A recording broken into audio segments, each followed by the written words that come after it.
Saludos, les habla el Padre Ángel Siapi de la Parroquia Cristo Redentor en El Paraíso, San Juan, Puerto Rico. Bienvenidos a Saboreando la Palabra, el comentario a las lecturas de la misa dominical que comparto cada domingo antes de la misa de 10:30 de la mañana a través de la plataforma Zoom. En la descripción de este podcast encuentran de dónde están tomadas las lecturas del domingo.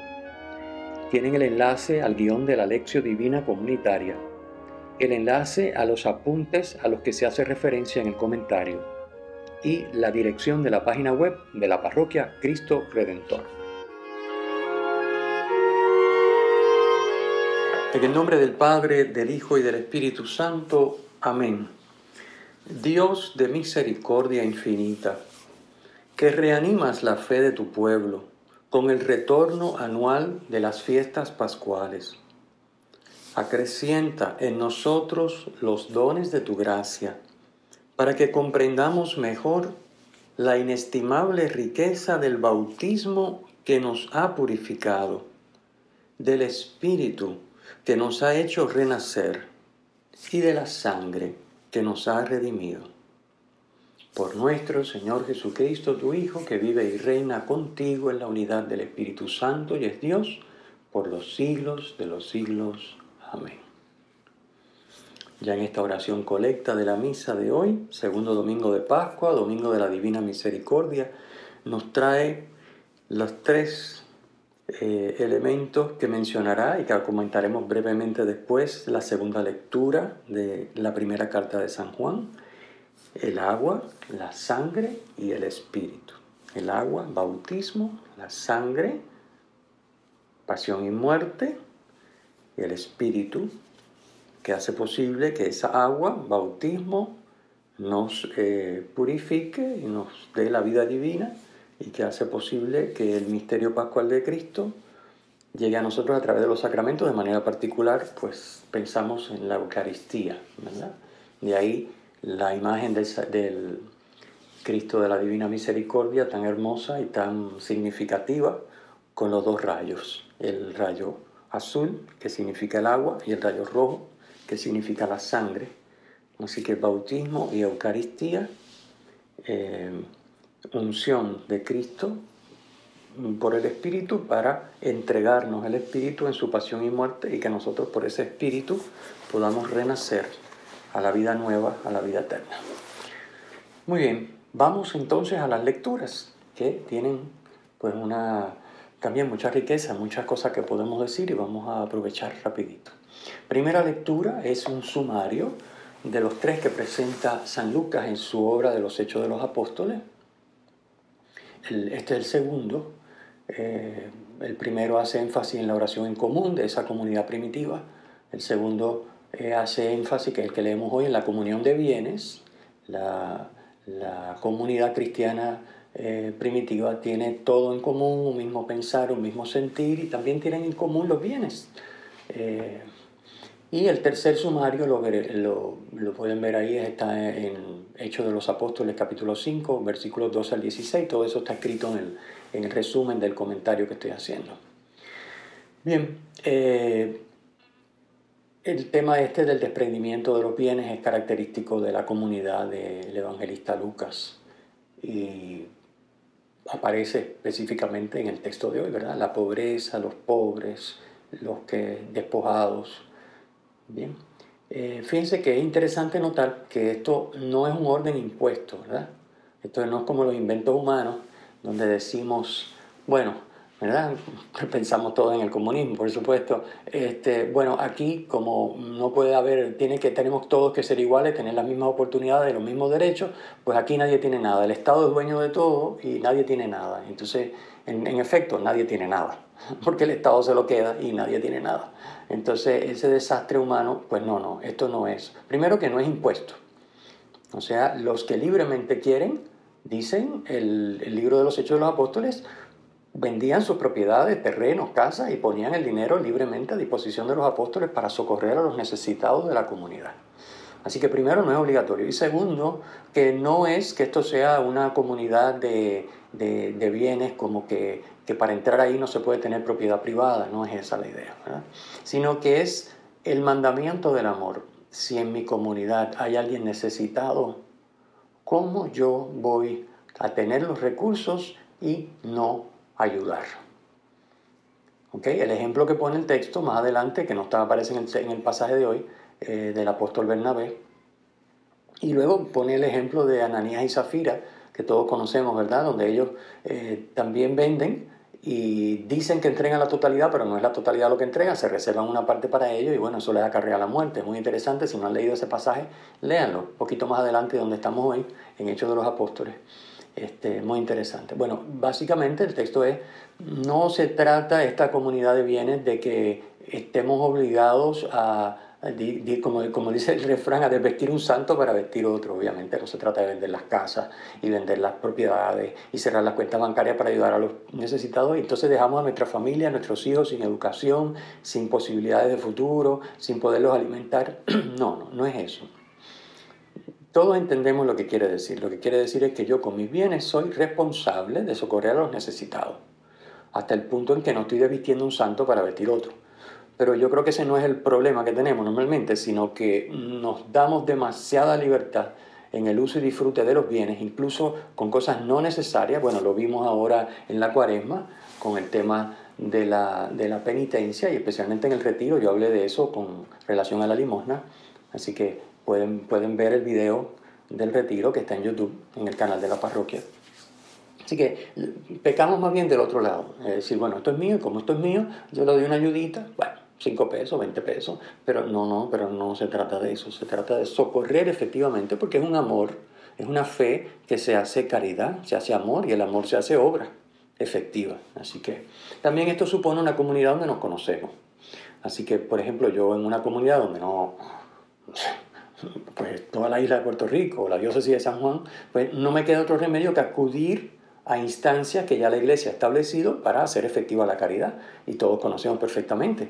En la parroquia tenemos el Caritas Parroquial, en la diócesis, en Puerto Rico, de hecho, tenemos Caritas de Puerto Rico, y como esas tantas otras cosas, Unidos contra el Hambre, en fin, donde sabemos que podemos compartir nuestros bienes, como nos menciona que hacía la primera comunidad, y que esos bienes sean realmente distribuidos a personas que lo necesitan, bien en Puerto Rico, bien en la diócesis o fuera de ella, o bien en el mundo. Bien, como hace, por ejemplo, Unidos contra el Hambre. Así que, pero es bien importante este tema, porque lo que distingue a la comunidad es que la comunidad sabe poner todo lo que tiene, que no, en este caso habla de bienes materiales, pero no es eso. Fíjense que dice, pensaban y sentían todos iguales, es decir, lo de los bienes es una consecuencia de yo sentir por mi hermano, de yo tener esa empatía y ese amor por el hermano que me lleva a entender su situación y a ver su necesidad, y por lo tanto a ofrecerle mi tiempo, a ofrecerle mis talentos, quizás mi tiempo para consolarlo, para acompañarlo en una tribulación, una dificultad, para darle un buen consejo, y también, por supuesto, para socorrerlo con bienes materiales. Así que es un todo. Cada uno pues tendrá que ver en cuáles de estas áreas realmente está viviendo esa caridad efectiva y en cuáles no, en cuáles es necesario hacer ajustes. Esas son cosas que tenemos que dialogar con el Señor en la oración. No podemos dar una norma y decir, bueno, aquí todo el mundo va a dar el 5%. No es así. ¿Okay? Así que cada uno delante de Dios, sabiendo que obviamente todo lo que compartimos de lo que Dios nos ha dado, tanto si son capacidades o tiempo o bienes, en definitiva el Señor es quien nos lo ha dado, es su dueño, y nos va a devolver el 100 por 1. Así que, ¿queremos tener? Pues ya sabemos, la receta para tener es dar. ¿Queremos quedarnos pelados? Pues la receta para quedarse pelado es retener lo que uno tiene, y no dárselo a los demás. Bueno, vamos a la segunda lectura, porque este tema, ahí hay otras cosas escritas en el resumen, pero de lo que digo, pero lo pueden leer ustedes. Vamos a la segunda lectura, que también es muy interesante, un poquito complicado el lenguaje de Juan, pero básicamente lo que está diciendo es que Dios ha dado testimonio de su Hijo Jesucristo, de que Jesucristo, Jesús de Nazaret, es su Hijo. Dios ha dado ese testimonio mediante el Espíritu, mediante el agua y mediante la sangre. Recuerden que son las tres que acabamos de mencionar en la oración colecta. El agua se refiere al bautismo de Jesús. En el bautismo de Jesús, el Padre dio testimonio de su Hijo, ¿verdad? En la sangre se refiere a su muerte, obviamente. En la pasión y muerte, más claro no pudo haber sido el testimonio del Padre, donde Cristo, aún en su anonadamiento, dice: Padre, a tus manos encomiendo mi espíritu. Aquí estoy. Yo sé que tú estás ahí, aunque no humanamente has desaparecido de mi radar, pero tú siempre estás conmigo y yo siempre estoy contigo, aunque humanamente me parezca que no. Bueno, así que el Padre ha dado testimonio de su Hijo con el agua y con la sangre. Jesús también fue ungido con ese espíritu. Por eso se llama Cristo, ¿verdad? Cristo significa Mesías. Mesías significa ungido. Y la unción de Cristo es con el espíritu. Así que desde el bautismo, que nos lo relatan los sinópticos, Cristo es ungido por el Espíritu que desciende sobre él como una paloma. La fuerza del Espíritu con el que Cristo ha sido ungido se va a manifestar ¿en dónde? En la debilidad, de manera especial en la cruz. La fuerza de Dios se manifiesta en la debilidad humana. Este es un argumento muy de San Pablo y lo puede leer. Él argumenta esto extensamente y dice: pues es así. Yo le he pedido al Señor que me libre de tantas pruebas y de tantas cosas, y el Señor me dice: mi gracia te basta, porque en tu debilidad se manifiesta mi fuerza. Bueno, una gran enseñanza, duro, humanamente hablando es duro, pero es la verdad, así como funciona. Es decir, Dios quiere manifestarse que es Él, y para que se sepa que es Él y no quepa lugar a duda, pues manifiesta su omnipotencia en la debilidad humana. Bien, la fe entonces, según este pasaje que hemos leído de San Juan, o que vamos a leer en la misa de San Juan, la fe es aceptar el testimonio de estos testigos, el agua y la sangre, y fiarnos tanto de Dios como para obedecerle en todo, que es lo que el evangelista o el apóstol, que también es el escritor de esta primera carta de Juan, llama guardar los mandamientos. Es decir, si tenemos fe, guardaremos los mandamientos. Sí, porque si guardamos los mandamientos es señal de que tenemos fe, de que nos fiamos de Dios tanto como para obedecerle. Sí, porque la fe es fiarse de Él y obedecerle. Esa es la fe. Si yo digo que me fío pero no lo obedezco, ya lo dice el mismo apóstol, ¿verdad? Si yo digo que amo a Dios pero no cumplo sus mandamientos, soy un mentiroso.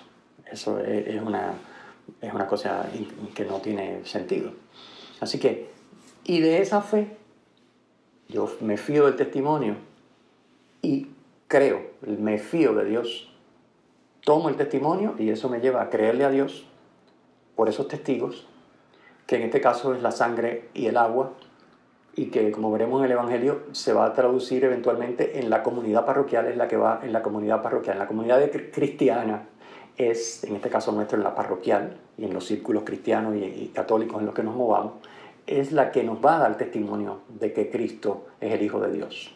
Entonces, ese fiarme de ese testimonio, esa fe en ese testimonio, en que Cristo es el Hijo de Dios, de ahí va a brotar una caridad, que es la que la comunidad cristiana que hemos visto en la primera lectura hace efectivo con obras. La caridad se hace efectiva con obras. La caridad no es un deseo vago, ni es un repartir sobras. Bueno, como no me queda más remedio, tengo que pasar 5 minutos con esta persona y aguantarla. O como no me queda más remedio, pues mira, están pidiendo, vamos a echar 5 pesos. Eso no es caridad. Eso es salir del paso. Sino es una caridad que brota de un amor genuino a Dios, y por amor a Dios, amor al hermano. Así que esa es la lógica de San Juan. El mandamiento nuevo en el Evangelio de San Juan, que Cristo nos da en la última cena, es que como Dios nos ha amado en Él, como yo los he amado, dice Cristo, como Dios nos ha amado en Cristo, así nosotros nos amemos unos a otros. El amor a Dios, si decimos que amamos a Dios, se va a verificar en el amor al prójimo.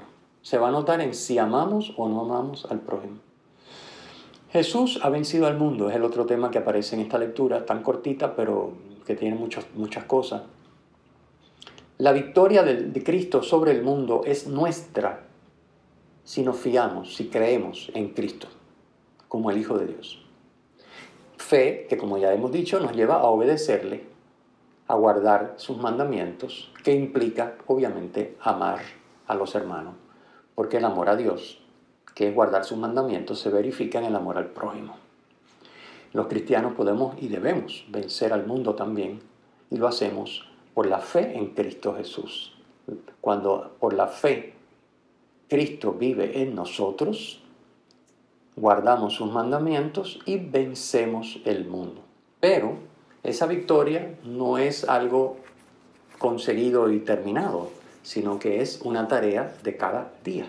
Por la fe Cristo vive en mí, pero yo no venzo el mundo de una vez para siempre. Cristo lo venció con su misterio pascual ya de una vez para siempre, pero mientras estuvo aquí en la tierra, lo vencía cada día. Con su fidelidad al Padre y a la palabra del Padre y a los mandamientos y a la voluntad del Padre. Pues igual nosotros, mientras estemos aquí en la tierra, esa victoria de Cristo sobre el mundo, que es nuestra por la fe en Cristo, es una tarea. Todos los días tenemos que amar con y en Jesús para dejar a Jesús en nosotros vencer el mundo. Vamos al Evangelio, el Evangelio es precioso, obviamente un Evangelio que es ideal para esta octava de Pascua.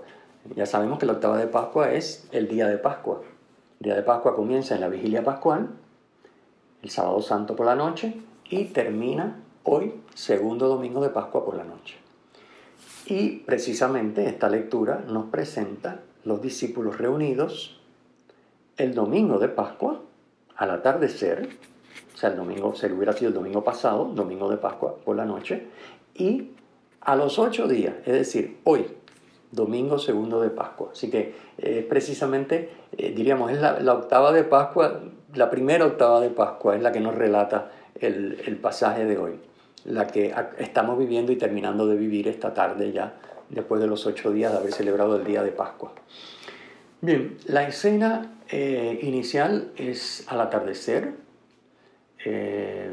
y los discípulos, cuando habla de discípulos en el Evangelio de Juan, se refiere a los creyentes. ¿Okay? En el cuarto Evangelio, los discípulos son creyentes. Están encerrados y tienen miedo a los judíos. Judíos se refiere en el cuarto Evangelio a las autoridades judías, no es al pueblo judío, sino a las autoridades judías. ¿Okay? Así que los creyentes están encerrados, es el atardecer, se hace de noche, y tienen miedo a las autoridades judías. Y en ese clima que podemos imaginarnos, ¿verdad? No hace falta entrar en detalle, pero uno puede situarse en un ambiente como ese y pensar cómo se sentirían, cómo estarían, qué estarían pensando, qué vamos a hacer, cómo nos vamos a defender, qué es esto. Pues es el día de la resurrección, es el domingo de Pascua. Esto está ocurriendo el domingo de Pascua. Entra Jesús resucitado y se coloca en medio de ellos. Y Jesús lo primero que hace es comunicarles la paz. La paz shalom. No la paz ausencia de conflictos, sino la paz en sentido bíblico, que significa esa integración perfecta de comunión con Dios y con los hermanos, mediante el cúmulo de gracias y dones que Dios nos da, que nos permite vivir la vida en comunión con Él y con los demás. ¿Okay? La paz brota de la resurrección de Cristo, del misterio pascual de Cristo. Por eso decimos Cristo es nuestra paz. Cristo resucitado es nuestra paz. Pero el resucitado es el crucificado. Así que el camino para adquirir esa paz, para que Cristo nos pueda dar plenamente la paz, es recorrer con Él la crucifixión, muerte y resurrección. Bueno, esa entrada de Cristo que trae la paz, y que de hecho en el pasaje de hoy, si se fijan, 3 veces dice Cristo, paz a vosotros. 3 veces aparece. Esto es bien significativo, ¿verdad? 3 veces es signo de plenitud.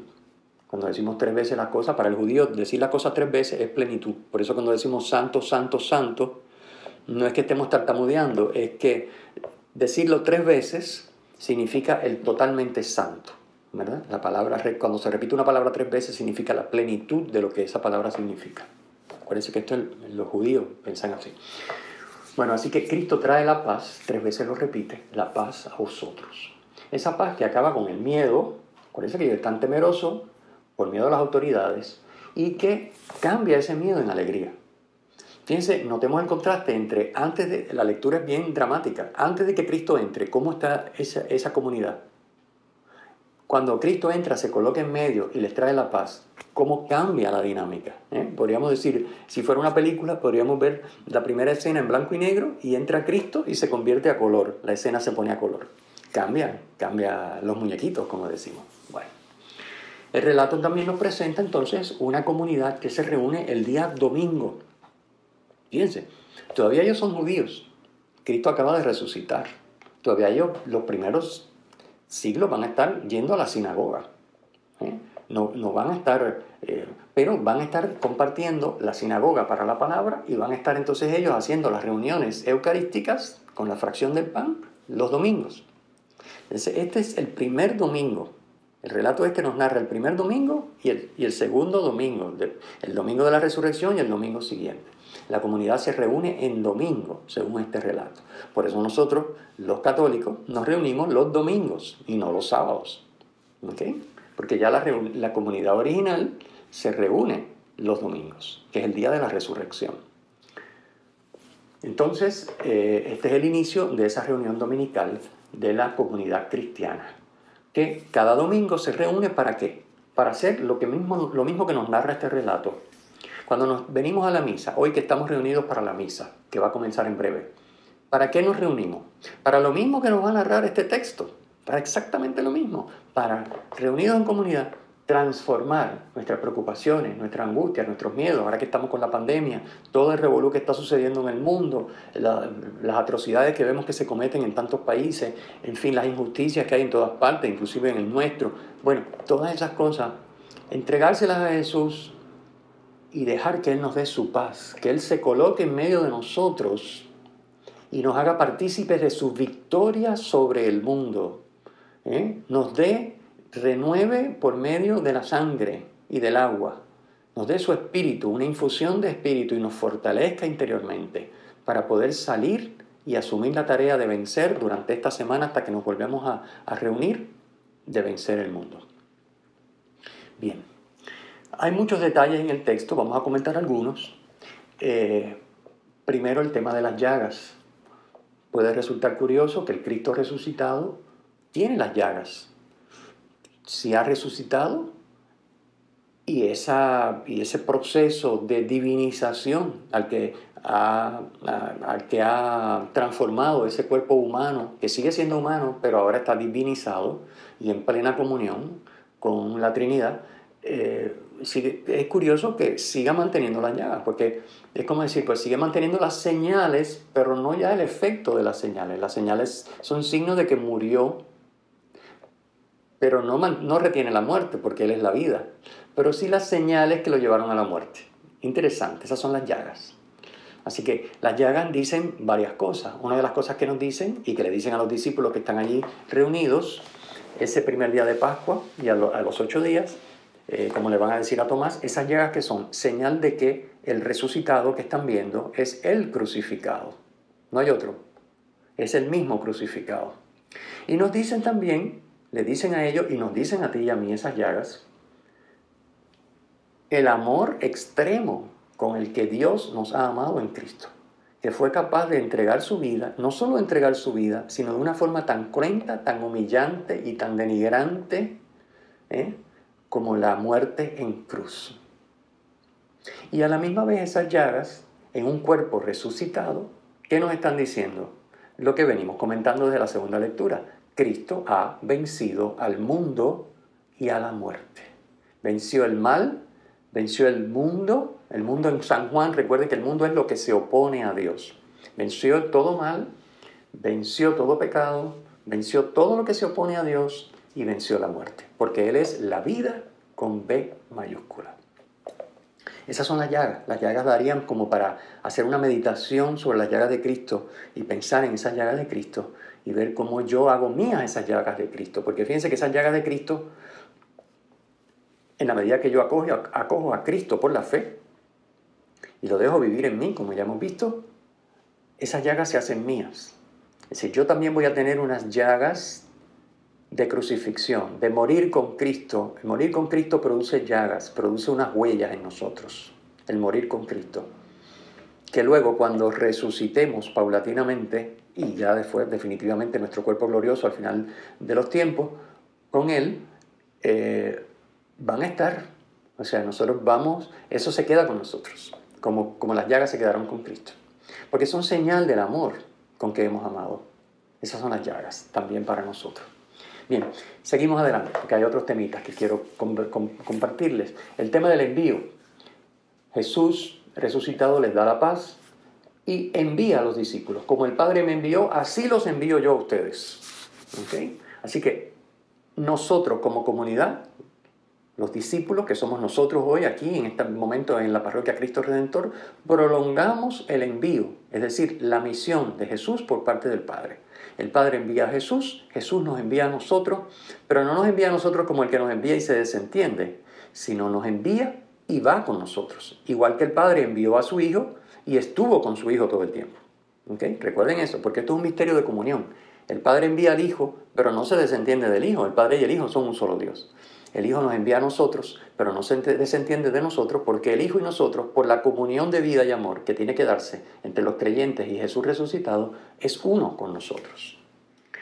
La comunidad, por tanto, tú y yo y nuestra comunidad ha recibido el encargo de anunciar esto que estamos comentando, de anunciar el Evangelio, de anunciar que Cristo ha resucitado y que podemos participar de su vida y de su victoria sobre el mundo, el mal, el pecado y la muerte.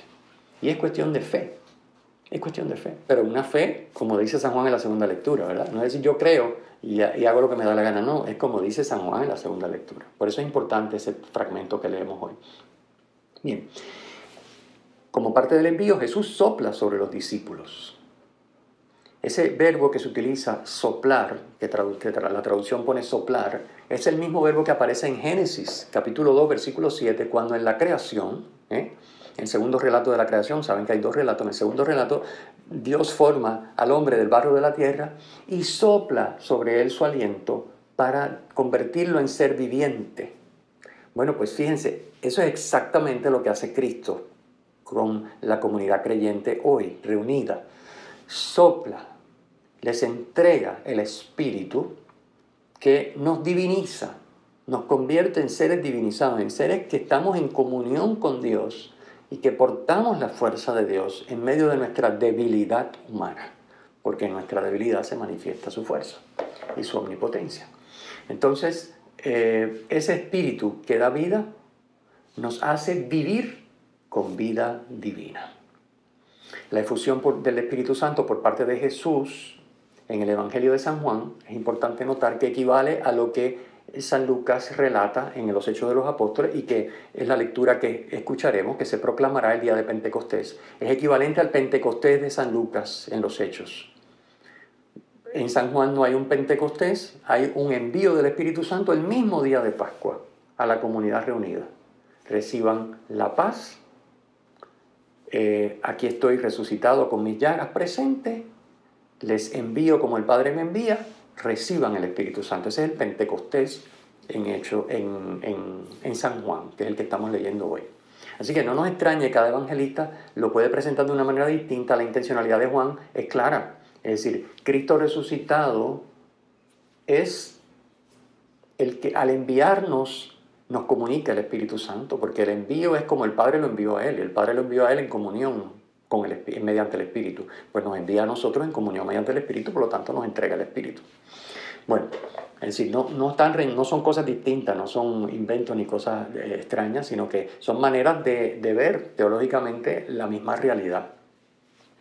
San Lucas lo pospone hasta el momento de Pentecostés en Hechos de los Apóstoles, a los 50 días de la Pascua. De todos modos está dentro de la Pascua. De hecho, es la fiesta que cierra Pascua litúrgicamente, Pentecostés. Bueno, Jesús le confiere a los discípulos el poder para perdonar pecados. Sopla el Espíritu Santo, comunica, ahora nos recrea con su vida divina, nos creó en el Génesis, nos recrea con el Espíritu Santo y su vida divina, y nos comunica poder para perdonar los pecados. Esto es, obviamente, no solo la institución del sacramento de la penitencia, que está reglamentada en la Iglesia y que la tradición ha tenido distintas formas, pero que hoy en día pues, es el sacramento, como lo conocemos, de manera privada, individual, etc.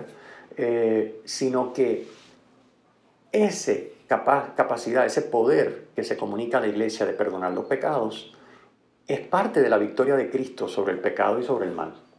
Es consecuencia lógica, es decir, recordamos en el Evangelio de Juan, cuando al principio pasa Jesús y está San Juan Bautista predicando y bautizando y dice, este es el Cordero de Dios que quita el pecado del mundo, refiriéndose a Cristo. Bueno, pues ahora en este Evangelio de Juan, ya casi al final, Al final del capítulo 20, todavía queda el capítulo 21, que sabemos que es un añadido, pero que es parte del Evangelio canónico.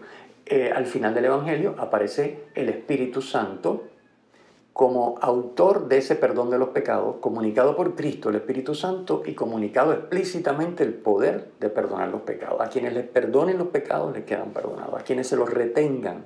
Y retener quiere decir quienes no estén, quienes no puedan recibir el perdón. No pueden recibir el perdón porque no están arrepentidos, no pueden recibir el perdón porque siguen pecando, no pueden recibir el perdón porque no tienen fe, o si que no tienen fe, les da lo mismo.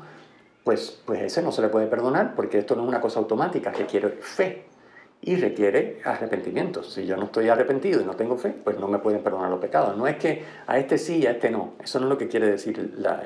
A quienes se los perdonen les quedan perdonados y a quienes no, no. Sino que a quienes se los perdonen porque tienen fe en el resucitado, se arrepienten y lo acogen, les quedan perdonados.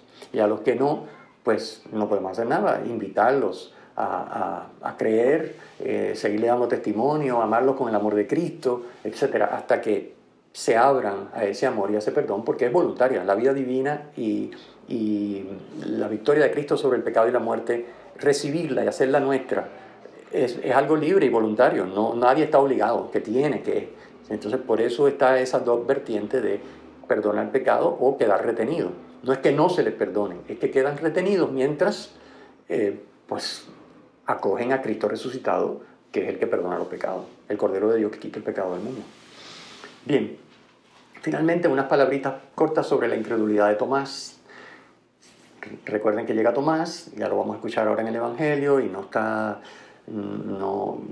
Tomás en la primera vez. Cuando llega la segunda, a los 8 días, pues dice: yo no lo creo, ustedes me dicen que él está vivo, pero yo no lo creo, si no lo toco y si no pues meto mi mano en el costado. Bueno, fíjense que es interesante el testimonio de la comunidad. Le dice a Tomás: sí, resucitó, pero Tomás no cree el testimonio de la comunidad. Fíjense que es decir, Tomás va por el camino equivocado, el camino que Cristo no quiere que nosotros sigamos. Por eso Cristo dice: dichosos los que creen sin haber visto. Dichosos los que creen por el testimonio. Porque una vez que uno se abre por la fe, esa fe la suscita el testimonio de un creyente, obviamente. Por ejemplo, el tuyo y el mío, que podamos dar fe de lo que Cristo hace en nosotros y ha hecho en nosotros, suscita la fe en otro. Cuando ese otro dice: no, pero a mí si no se me aparece Cristo y yo no lo toco, no, yo no creo nada de lo que tú me estás diciendo. Bueno, pues estamos como Tomás.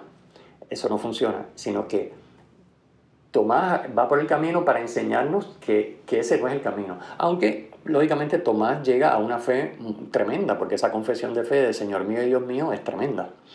Así que, pero este es el camino. Por el testimonio nosotros llegamos a la fe. Y por esa fe nos abrimos a la acción de Cristo en nuestra vida, y ya por experiencia podemos dar testimonio. Por la experiencia de lo que Cristo ha hecho y hace, podemos dar testimonio a otros. Fíjense que la proclamación de fe de Santo Tomás es muy interesante. Señor mío y Dios mío. Así que Señor es la palabra que utiliza el judío para referirse a Dios. Sustituye Yahvé por Adonai. Adonai es Señor. Así que decir Señor mío y Dios mío es como decir Dios mío y Dios mío 2 veces, ¿verdad? Eso es lo que está diciendo. Una fe es una expresión de fe contundente a la que llega Tomás. Obviamente Tomás tuvo que ver y tocar. Bueno, eso es lo que Cristo dice: no vayan por ese camino. Dichosos los que creen sin haber visto. De ahora en adelante, la experiencia de fe ya no será tocar al resucitado, ya no será ver al resucitado, sino recibir el testimonio en la comunidad, fiarse de que Cristo está vivo y dejarlo actuar en nuestra vida y guardar sus mandamientos, como dice Juan en la segunda lectura de hoy. Y entonces tener una experiencia personal del amor de Dios. Ese amor de Dios que se nos ha comunicado, que nos llega a través de la comunidad. Una comunidad como la que hemos descrito en la primera lectura de hoy, en la que todos piensan y sienten en común. Porque el amor, la paz y la alegría en sus miembros brotan precisamente de experimentar que Dios está presente y que cuida de cada uno de ellos por medio de la comunidad. Esto es todo un examen de conciencia para cada uno de nosotros y para nuestra comunidad. Nuestra comunidad es realmente como la primera comunidad que describe la lectura de hoy, la primera lectura de hoy. Una comunidad donde cada uno cuida de sus miembros, y eso hace que todo el mundo experimente el amor, especialmente la misericordia que Dios tiene por cada uno de nosotros a través de la comunidad, de que haya signos de credibilidad, de que Cristo está resucitado, porque me encuentro con la comunidad y allí veo a Cristo actuar. Ese es el gran reto. Eso es lo que significa ir al mundo entero y llevar la misión de anunciar el Evangelio. No es hablar con palabras y decir, Cristo resucitó, pero mi vida dice que está muerto. No, no. Es que mi vida anuncie que está resucitado y luego dar razón de mi fe. De eso es que se trata. Porque en la comunidad de creyentes es donde se descubre la presencia del resucitado. Por eso es importante saber que aunque la salvación es algo personal, se recibe, se desarrolla y se vive en comunidad, en la comunidad de fe. De ahí la importancia de la comunidad de fe, de arraigarse en una comunidad de fe y no ir window shopping por ahí, voy aquí, voy allá, voy acá, voy allá. No, no, no. Arraigarse en una comunidad de fe y ahí hacer la experiencia de Cristo resucitado y ahí hacer la experiencia de dar testimonio y de recibir testimonio, fortalecer y acrecentar mi fe, cuidar a los demás con el amor misericordioso con el que Cristo quiere que nos cuidemos unos a otros, que es el presente en la comunidad. Bien, terminamos con la bendición. El Señor esté con ustedes y con tu espíritu, que la bendición de Dios Todopoderoso, Padre, Hijo y Espíritu Santo, descienda sobre ustedes y les acompañe siempre. Amén. Si te ha gustado este podcast, por favor, usa el enlace para compartirlo con tus amigos.